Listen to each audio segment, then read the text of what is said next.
lot of people misunderstand what revision is because they treat it like a manifestation technique. But the more I practice it, the more I realize revision is actually a form of prayer. Let's talk about it. I'm Brittany. Hey, your manifesting mentor. I'm not a coach, I'm not a guru, but I'm a woman who walks the walk and who shares what works. Now, when I say revision is a form of prayer, I'm not just talking any kind of prayer.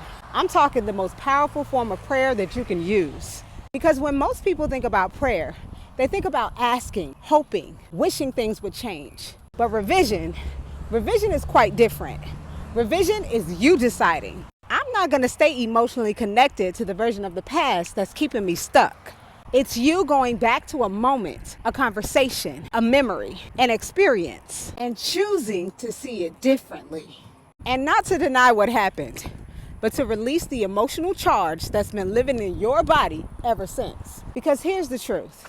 Most people aren't reacting to what's happening in their life right now. They're reacting to what they remember. They're reacting to the meaning that they gave something days ago, months ago, even years ago.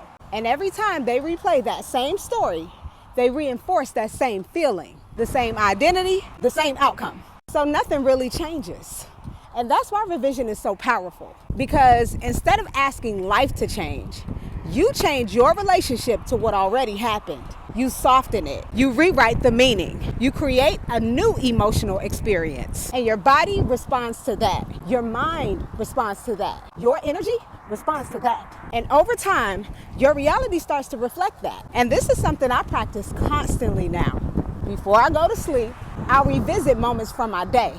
And if something felt off, if something triggered me, if something didn't align with who I'm becoming, I revise it. I see it the way I wish it had gone. I feel it the way I want to feel. And I let my body experience that version instead. And what I've noticed is I don't carry things the same way anymore. I don't hold on to conversations the same way. I don't stay emotionally stuck the same way because I'm not rehearsing the past. I'm reconditioning it.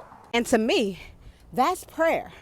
Not asking for a better life, but aligning yourself with a better life. If you're serious about becoming an intentional creator, revision isn't optional.